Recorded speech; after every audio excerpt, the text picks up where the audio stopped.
This video is going to help you with some of the questions on your Module 9 assessment. So question 4 tells us that we have this segment AB and that there's this point X along the segment from A to B that separates AX and XB into a 4:1 ratio. So we're going to do a problem similar to this one, but with different values. So here we have point A, -2 to 4, and point B, 7, -7. And here we're going to say the ratio of AX to XB is 2 to 1. So it's a ratio of 2 to 1. That means that the segment AX is twice as long as XB. So I didn't do a great job of partitioning it, but we're just going to look at it like that. So that's twice as long as the distance from X to B. I'm going to move that point just a little bit because that's going to bother me. So if we're talking about twice the distance, so X is more right about there.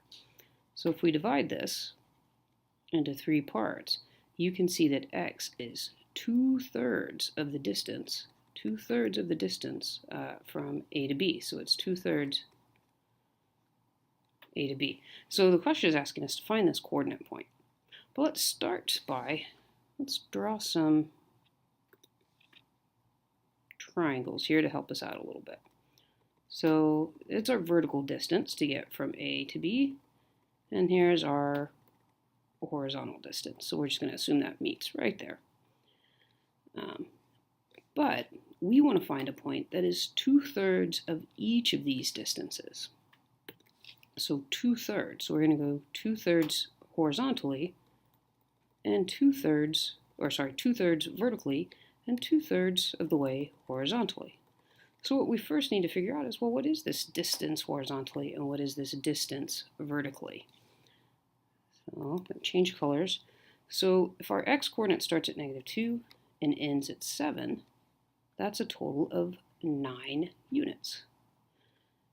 If our y coordinate starts at -4 and ends at -7, that is a total of 3 units. This is the distance from A to B, so horizontal or vertical distance, horizontal distance. But we want to find a point such that it is 2/3 of the way. So we need to find 2/3 of this distance and 2/3 of this distance. So 2/3 of 3 is just 2. So this distance here is a total of 2 units. 2/3 of 9 is going to be 6. So this distance here is 6. But we want to name this exact ordered pair.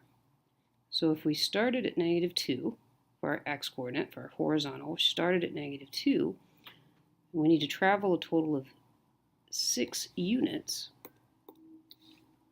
That's going to be a -2, and we're traveling 6 in the positive y direction, or x direction. So we're going to do +6.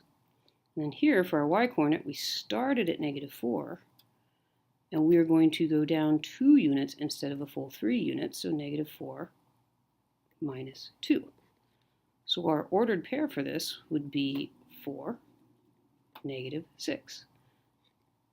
You want to look at it and see if it makes sense. So over 4 down -6, this is down -7, so yeah, that makes sense. So in question 12, we're told that y varies directly as the positive square root of x. Whenever we're dealing with direct variation, that means that you have a y-intercept of 0. So it means your initial starting point is 0, 0. So it varies directly as the positive square root of x. So we know that we have y is equal to the square root of x. But there's also this value here, this constant of variation that we need to determine.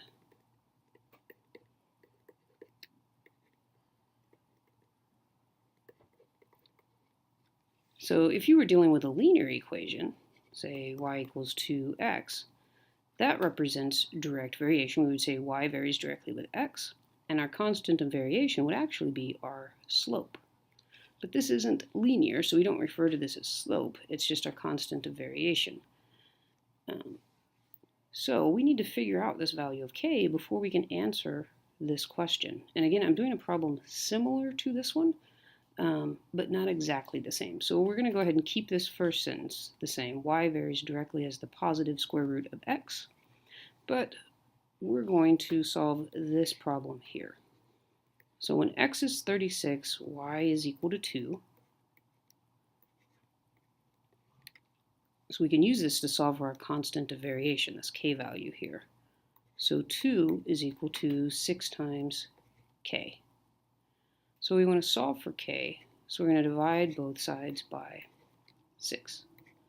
So k is equal to 1/3. And that's just that number reduced. So y is equal to 1/3 times the square root of x. So now we have our full equation, so now we can solve for this value of y here. So y is equal to 1/3 times the square root of 1/25. Well, the square root of 1/25 is equivalent to the square root of 1 over the square root of 25, which is equal to 1/5, which is equal to 1/5. So then we have 1/3 times 1/5, which is equal to 1/15. So when x is equal to 1/25, y is equal to 1/15. Okay, for this last problem, we are told that a certain drug is made using only 2 ingredients, compound X and compound Y. There are 4 milliliters of compound X used for every 7 milliliters of compound Y. If the chemist uses 304 of compound X, then how many milliliters of the drug will be made? So we're going to do again a problem similar to this problem, but not exactly the same.